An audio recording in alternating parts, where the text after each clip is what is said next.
It's all right. All right, welcome everyone to Group 3 of B483. We just had our prayer. Does anybody have any spiritual thoughts that they would like to share, or any highlights other than rubbing it in our face that you already ordered your graduation gown and you're all set to go? I think the spiritual thought should be just do it. Just get it done, huh? Yeah, just You know do what? it, Jordan. Here's mine. It's Moroni 7:33. And Christ said, if you have faith, you in me, you shall have the power to do whatsoever thing is expedient in me. You know what? As we exercise faith in our Savior, it lifts us up and helps us to be able to understand that we are children of our Father in heaven and that our potential is limitless. Awesome. Thank you. The only other thing I would like to add to that is actually in last Sunday in the priesthood, we actually talked about, I can't remember the talk. As soon as I do, I'll share it. But the whole point of the story is life is not easy for a reason. If you don't feel like you're conducting an uphill battle, then you are not progressing towards Christ-like attributes. So your perception of a glass, whether it's half empty or half full, same is, are we being punished for our trials, or are these trials given to us to lift us up to be the better individuals that we've always wanted to be? So That's great. That is great. That's awesome. all right, so what do you guys think of the Homeplate case study? She has quite a few options that she would need to go over.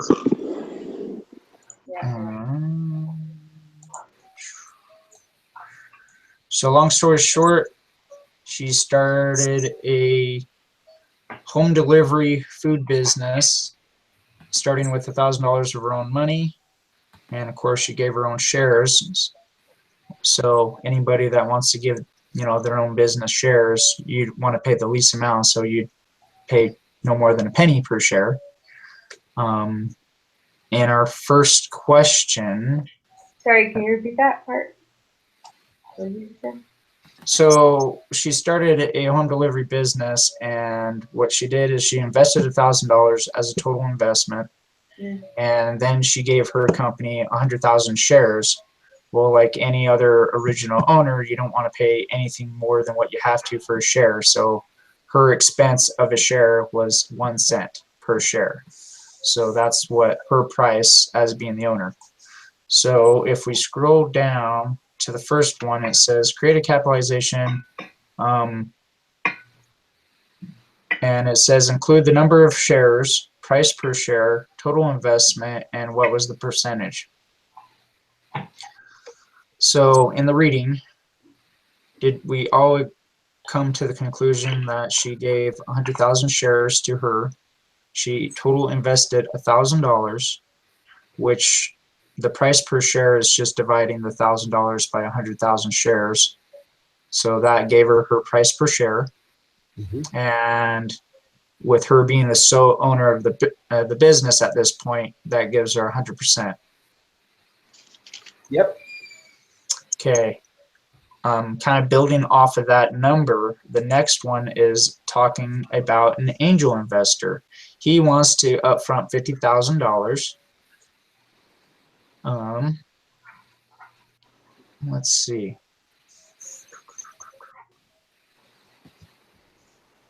Well, this is the second part of the first option. So an angel investor comes in, wants to pay us $50,000 at only 50 cents per share.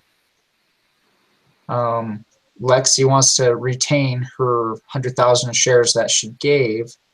So how many shares would the angel purchase under this proposal? So if he... Another 100,000. Huh? Wouldn't she issue another 100,000 shares? Correct. That's the conclusion that I have, is I took that 50,000 and I divided by the 50 cent per share. which gave an outstanding of 100,000 shares, and then you just total the two. Does anybody else have anything different? No. And in this example, with 200,000 shares divided by the 100, that gives proper ownership 50% to each Lexi and the angel investor. Mhm.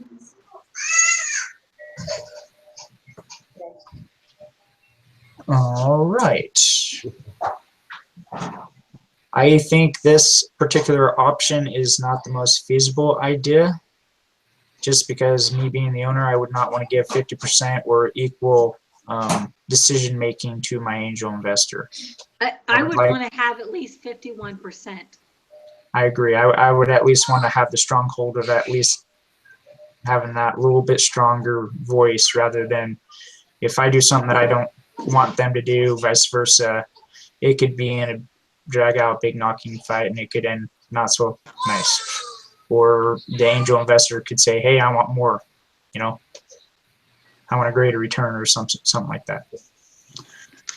Right. Who would like to talk about the second option where the angel investor invests the 50,000 but at a $2 share?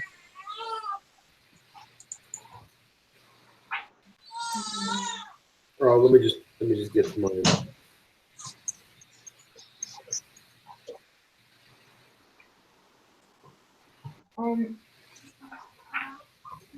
All right. So if the angel invests 50,000 and they're set up to be able to get $2 per share, then they're gonna, it's gonna cost 25. It's gonna be 25,000 shares for the angel investor. Lexi has 125,000, which means, go ahead. That $2. I was going to say she originally keeps her 100,000, and then the investor, the angel, with $2 a share, he can only afford 25,000 shares. So he would have like 20% of the company, right? So the total would be 125,000 shares together combined. Right. If you multiply that times the $2 per share price, that's going to be $250,000 worth of value for the company. So that means that Lexi is going to own 80%. The angel investor is going to own 20%. See, now that is a better option.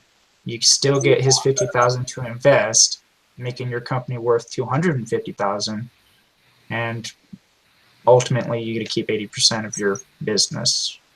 And understand that she's probably going to have another round of financing, which means it's going to dilute her interest even more. That's what I was going to say. Why would they pay so much for something? Yeah, I was going to say she would need to raise more capital. Well, and I think like the more clients that she gets, like the more people that sign up for her business, the more that her business is worth. Right. The more demand in the market, the more her business is worth. So the interesting thing is like it said in the lesson, the angel investor wants the share price to be as low as possible, and Lexi wants it to be as high as possible because it makes her value a lot more and theirs a lot less. So that's absolutely the way that she would want it to go. Right. All righty. Yeah, I think that's pretty much covers that. So, all right. We want to discuss question number 3. Assuming Lexi and the angel agreed on a $1 share in the seed round, what share of the company would she own after a Series A assumes she raised $300,000 at $2.50 per share? What share of the company would Angel own and Potato Rock? So did everybody have any questions about the convertible debt? No, did you guys watch that video? Yeah, so did everybody watch that and have any questions about that before, we elaborate a little bit more on that? I had to watch it twice. I'm not going to lie. Yeah, there was another video that came up. You know how YouTube has that thing where it just play Yeah. the next video. There was another video afterwards that was kind of interesting with this really lively fellow, and he was discussing all that, which is really interesting. What more to that? I was gonna say that video I actually had to pause play because I was actually blowing up the whiteboard and I was actually paying attention more to his notes on how to configure that into an Excel formula. Mm-hmm. So, Absolutely. but ultimately, just to kind of recap my understanding of his take is you got the angel investor that wants to invest, but you both are wanting to limit your risks and you're not quite sure what the value of the company is. And so you still want the angels' money, but you don't want to give them any control. So they're willing to come up with a secondary agreement where they lend you the money on the seed round, but they're going to hold off until you bring in another investor that actually sets the price. And with them taking the risk of waiting that long, they're expecting a discount on the shares. So what we have here is at the beginning, she has her investments of $1,000 and she begins with 100,000 shares. Then the convertible loan, the angel, invests his 50,000, but they came to an agreement on a $1 share, which gives him 50,000 shares. And then that Potato Rock investor came in and said, "Hey, I'm willing to pay 300,000, which is $2.50 per share, which gives him 120,000 shares." So in total, when you have these three parties come together, the total amount of shares for this particular home plate business is now worth 270,000. Now, David, how much is the company now worth?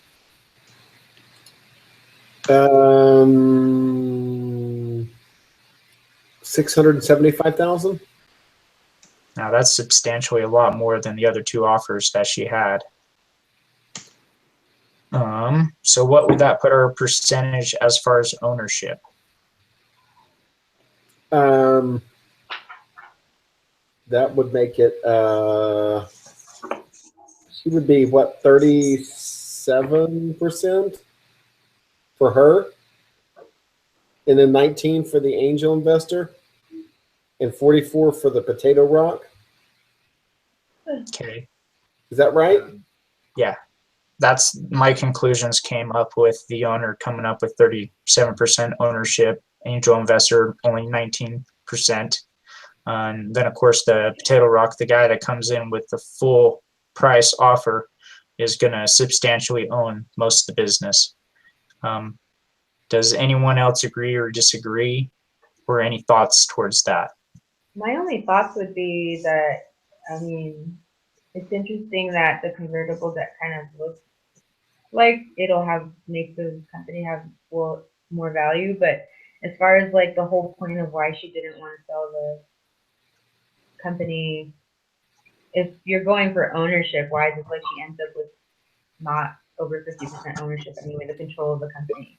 You know what? I mean, I think one of the things, Emily, that's important to remember is a lot of these business owners, they start off with the idea. They're the entrepreneur, and they started off in its sweat equity, and then to grow it, they lose equity, right? They're having to give equity away to their angel investor, and then their secondary round of financing.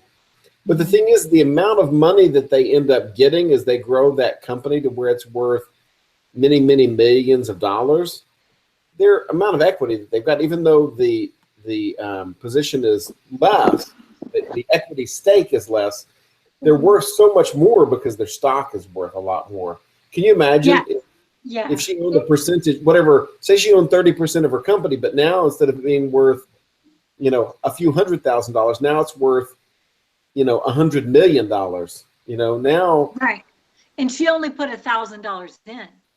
But her equity and her time and her idea. The other thing is, if she doesn't accept those bigger investments, she can't grow as fast as she would if she just had $1,000 and she kept company. It's going to say her net value and her operating her value would Yeah. definitely be significantly slower and lower.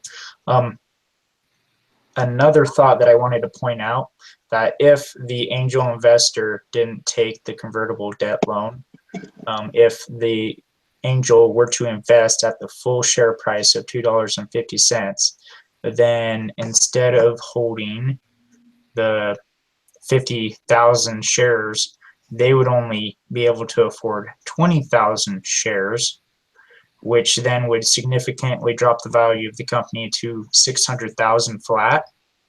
And as far as percentage ownership wise, Lexi would own more of her business at 42%, and the angel investor, instead of that awesome deal of 19%, the investor could only afford 18% of that business.